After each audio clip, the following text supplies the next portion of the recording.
Imaginationland, coercion through legal traps. This is so retarded, Cartman. You've got everyone believing your stupid story. It isn't a story, it's true. I saw a leprechaun. I've seen him come through here 3 days in a row. Cartman bets Kyle over the existence of leprechauns. When he wins, the prize he demands is grotesque, a sexual act as payment. Kyle refuses, but Cartman doesn't drop it. Instead, he drags the matter into the legal system. He files suits, calls police, and weaponizes authority to enforce his claim. Every step of the process is a performance, with Cartman grinning as the state becomes his enforcer. It's not about the leprechaun or the bet. It's about using contracts and courts as a weapon for predation. Mr. Broflowski, did you agree to orally imbibe Mr. Cartman's scrotum and testicles? Is this not your signature on the contract? Kyle isn't treated like a friend. He's reduced to a trapped defendant, powerless against bureaucracy. The psycho detail is the creativity. Most kids would argue or fight. Cartman drafts paperwork and invokes judges. He reframes sexual coercion as a binding agreement. The system is his blunt instrument, turning a playground dare into a nightmare of forced compliance. Cartmanland, weaponized exclusion. What the hell are you doing, fat ass? Not much, just taking my $1 million out of the bank. Oh my god, Kenny wasn't lying. Would you mind stepping aside? I've got a purchase to make. Cartman inherits a fortune and immediately buys an amusement park. He doesn't do it for fun or rides. He does it to ban everyone else. His goal is exclusion, pure and simple. He taunts Kyle with updates about unlimited rides and no lines, turning joy into a torture device. It has over 100 fabulous rides, 6 roller coasters, and tons of great surprises. And the best part is, you can't come. That's right, because at Cartmanland, only I, Eric Cartman. The park isn't a business, it's a weapon of envy. Only when logistics force him to hire staff does reality intrude. Slowly, the overhead eats his control and the dream collapses. He loses the park, but not before proving his motive was never happiness. The rides were props, the roller coasters were stage dressing, and the real thrill was watching others suffer while he gloated. It's not ownership, it's domination through deprivation. By the end, he's miserable again, but the psycho layer is exposed. He'd rather destroy access for everyone than share an ounce of pleasure. Toilet paper plotting murder to hide a prank. Dare she talk to us like that? We can't let her get away with this. I think tonight we need to do something drastic. The boys TP their art teacher's house, and while Kyle feels guilty and leans toward confession, Cartman takes the opposite approach. Eliminate the problem. His solution is murder. He immediately pivots from minor vandalism to homicide logistics, proposing they kill Kyle to protect the secret.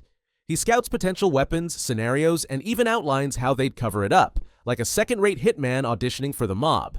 The comfort with which he escalates shows how naturally violence sits in his toolbox. For Cartman, a loose end isn't a friend, it's a target. What's striking is the cold efficiency. He doesn't rage or panic, he calmly plans. The prank itself fades into background noise, replaced by fantasies of eliminating witnesses. The psycho factor is clear. His instinct is always control, even if it means killing a friend to keep a secret about toilet paper. Cartman's silly hate crime. 2000 hate crime and manipulation. Sleds now, butt pirates.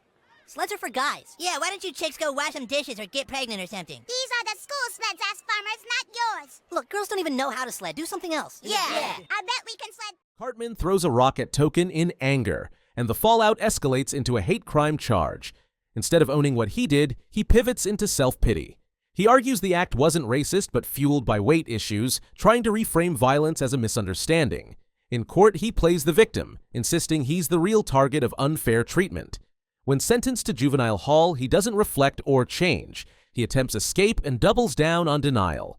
The important detail is intent. He singled out a classmate by race, then twisted the system to dodge accountability.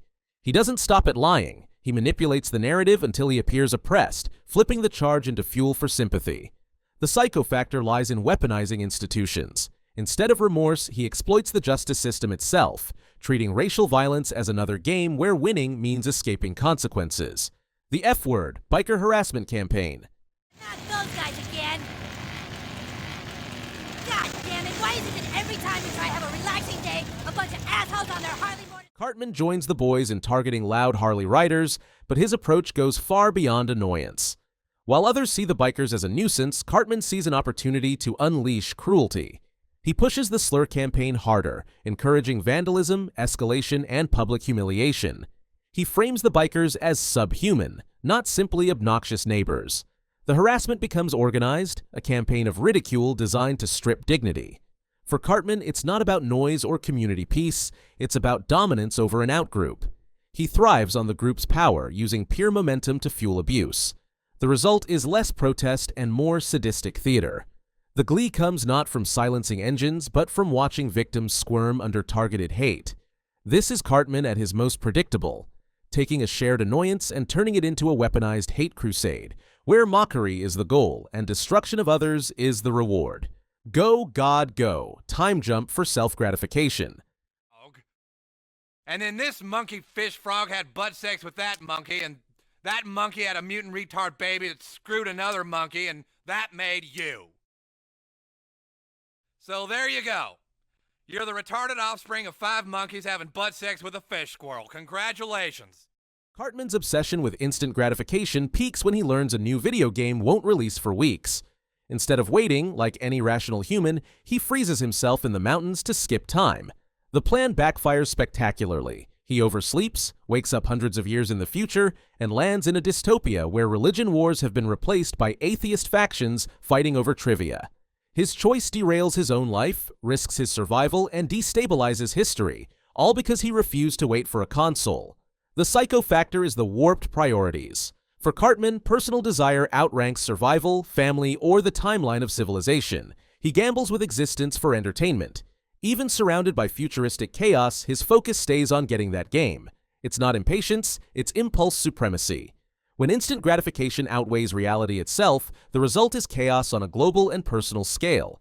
Douche and turd. Electoral sabotage for ego. You hate Butters. God damn it, you guys, Butters is our friend, and he should be allowed to have his opinion. Butters, which is funnier, a stupid, not funny giant douche, or a super funny turd sandwich? Turd sandwich. When the school holds elections for a new mascot, Cartman doesn't care about policy, choice, or representation. He throws himself into sabotaging the process, pushing apathy campaigns and insulting candidates until chaos reigns. His goal is to delegitimize the vote entirely, leaving him with influence over a broken system. He thrives when others lose faith in the process, because then he can pull strings from the sidelines. He doesn't advocate for one side, he promotes collapse for personal power. This isn't about jokes or cynicism, it's about treating democracy as a toy. The damage is institutional trust, with students left disillusioned while Cartman gloats. We've got spirit, yes we do! We are sandwiches filled— He prefers dysfunction under his control to a system that works without him. The psycho layer lies in the contempt for shared rules. He'd rather everyone suffer from pointless elections than let someone else hold authority, even in a school mascot race. Mr. Jefferson, jealousy-driven character assault. You live here? Yeah, I just moved here with my dad. Are you gonna be my new friends? No. I really like your town. My dad wanted to move somewhere to get away from it all. He said he wanted peace and quiet and to live with a bunch of hicks who don't know anything. A wealthy new neighbor named Mr. Jefferson moves to town and bonds quickly with the boys. Most kids enjoy the attention, but Cartman sees red.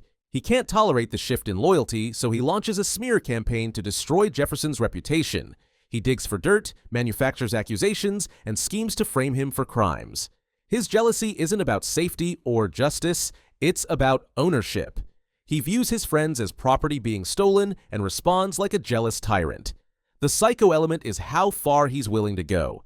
He isn't satisfied with mocking Jefferson, he wants to entrap him, ruin him, and punish him for daring to divert attention. Let's say the police department does just go around spending their time framing people for crimes they didn't commit. Let's say it's all made up, and Mr. Jefferson is just a nice guy who's trying to be a child because he never got to have a childhood. Well, that's fine, except for that he has children now. And when people have children, they have to grow up. Cartman's obsession with control drives him to treat friendship as a zero-sum game. If he isn't the center, no one else can be either. The target shifts, but the motive stays constant: possess or destroy. Major boobage, selective empathy, and control.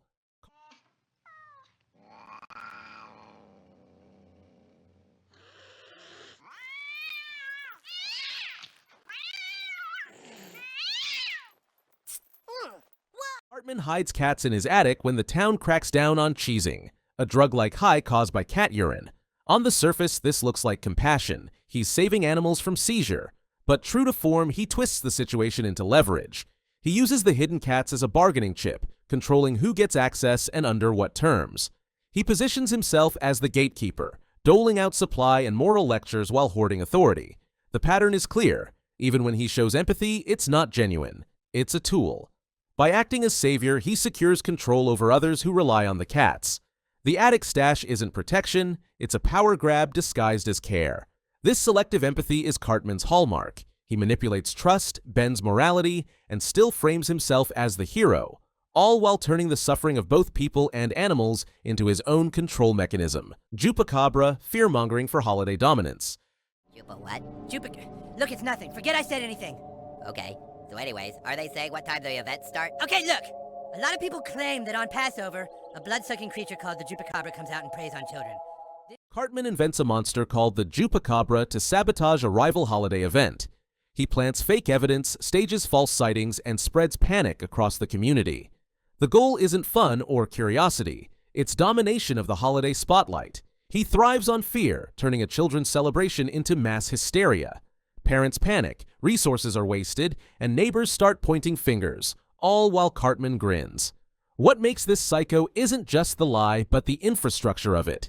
He manufactures terror campaigns, manipulates crowds with propaganda, and exploits belief for his own clout. When challenged, he doubles down, insisting he's the only authority who knows the truth. The harm isn't a monster in the woods, it's stress, paranoia, and ruined community trust. For Cartman, the outcome is perfect. Chaos swallows joy, attention shifts to him, and a holiday becomes collateral damage in his endless hunger for control. Easter ridiculousness. Accept Jehovah as our God and deny Christ. Stop trying to ruin Easter, you! Well, you heathen! You guys, listen! Safe space, public shaming as sport. So these guys made fun of your weight and made you feel ashamed? Yes, I was just trying to do my job as a food critic, and they all ganged up on me and said I was fat. Cartman demands that brands and people protect his feelings, pushing the idea that he deserves a safe space, where no criticism reaches him. Instead of stopping there, he flips the setup on others. He outs classmates, collects screenshots, and organizes public pile-ons to redirect negativity away from himself. He feeds the mob with targeted shaming while hiding under the guise of sensitivity. The hypocrisy is complete. He pretends to be fragile but weaponizes outrage against others. What makes it psycho isn't insecurity, it's the manipulation of empathy as a shield and sword at the same time. He enjoys the harassment as long as it isn't aimed at him, and he preens in the spotlight of victimhood while directing attacks. It's narcissism given a mob. Targets absorb abuse while Cartman flourishes, proving he doesn't want a safe space at all. He wants exclusive rights to cruelty. Sarcastable, creating danger, then posing as savior. All right, here you go, boys. Watch them on the kickoff, all right? Special teams are the most important plays. We don't have kickoffs anymore. Huh? The school said they're the most dangerous place, so they don't have us do them anymore. Wait, whoa! When sarcasm sparks the creation of a new sport, Cartman latches onto it as his latest playground for chaos. He pumps misinformation into the rules, exaggerates the dangers, and then sells fake safety products to kids and parents.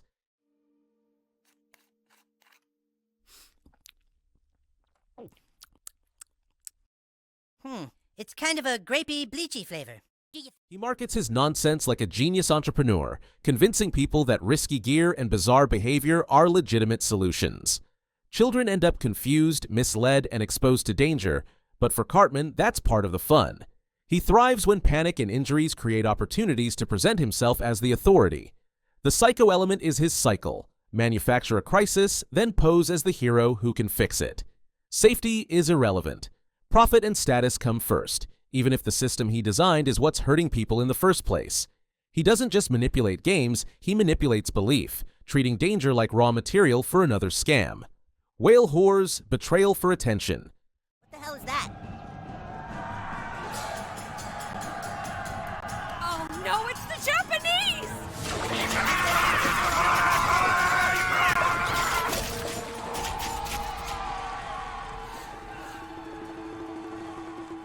Fuck you, Dolphin! Fuck you, Dolphin! Cartman ditches his friends the moment he sees an opportunity to join a television crew targeting Japanese whalers. The cause isn't ethics or animal rights, it's screen time. He abandons loyalty, sabotages alliances, and cozies up to people who will put him in front of a camera. His entire motivation is exposure, not activism. When the fallout hits, he mocks the chaos, laughing at the very people he betrayed. The psycho detail is the complete absence of principle. He doesn't even fake belief in the cause. He uses the suffering of animals, the risk to his peers, and the seriousness of activism as a stage for personal ego. Leave it! They do know! They know everything I've been trying to do for them! Our gentle friends of the sea have saved the day, because they know that only we can save them from the Japanese. Betrayal isn't a side effect, it's the strategy. By the end, his activism is hollow, but he doesn't care. He got what he wanted: attention, airtime, and another chance to prove that nothing outweighs his appetite for spotlight. Grounded Vindaloop, gaslighting with VR. It's all so real! This is amazing! It's like I'm there! I see all our friends at school! Cartman convinces Butters he's wearing a virtual reality headset when he isn't. From there, he orchestrates a layered theater of fake prompts, phony tech support calls, and staged NPC encounters. He scripts entire scenarios where Butters believes he's trapped in simulation loops, unable to trust his own senses. The scam escalates until Butters questions reality itself, panicking while Cartman calmly feeds him false resets and bogus instructions. The cruelty lies in the precision. It's not random bullying, it's a crafted psychological labyrinth. He blends technology with manipulation, exploiting trust in authority figures and tech jargon to control Butters' mind. Injuries and risks pile up because Butters follows every false command, convinced it's real. The psycho element is clear. Cartman doesn't want laughs, he wants domination. He treats another person's perception of reality as a toy, pushing confusion and fear until Butters is broken inside his invented VR nightmare. I'm not grounded? No! I don't know why or how, but it's over! They did it! They figured it out! Whoopee! Alright. The Passion of the Jew, street rallies for hate. Cartman watches Mel Gibson's film and instantly reframes it as a blueprint for bigotry. He organizes classmates into rallies, hands out armbands, and marches through town in Nazi uniforms. He delivers speeches in German, reveling in the theater of fascism, while framing it as fun for the schoolyard. The disturbing part is how quickly he adopts the structure of real extremist cells: slogans, uniforms, intimidation tactics, and clear targets. 1 month ago today, this amazing film opened in theaters. And now, we proud few gather here as a people brought together by its message. He positions himself as the charismatic leader, twisting history into a playground game of hate. For Cartman, this isn't parody, it's fantasy leadership through terror. The psycho detail is his enthusiasm. He doesn't drag his feet, he thrives in the role, smiling as he stokes division and fear. 1956, Germany officially apologized for World War II and the Holocaust. And now I believe in 2004, the Jewish community needs to apologize for the death of Jesus. What should have been a film debate becomes organized harassment against the Jewish community, with Cartman treating genocide as extracurricular activity. Hate isn't background noise, it's his chosen stage. Do you know every character South Park tragically canceled? Click here to find out more.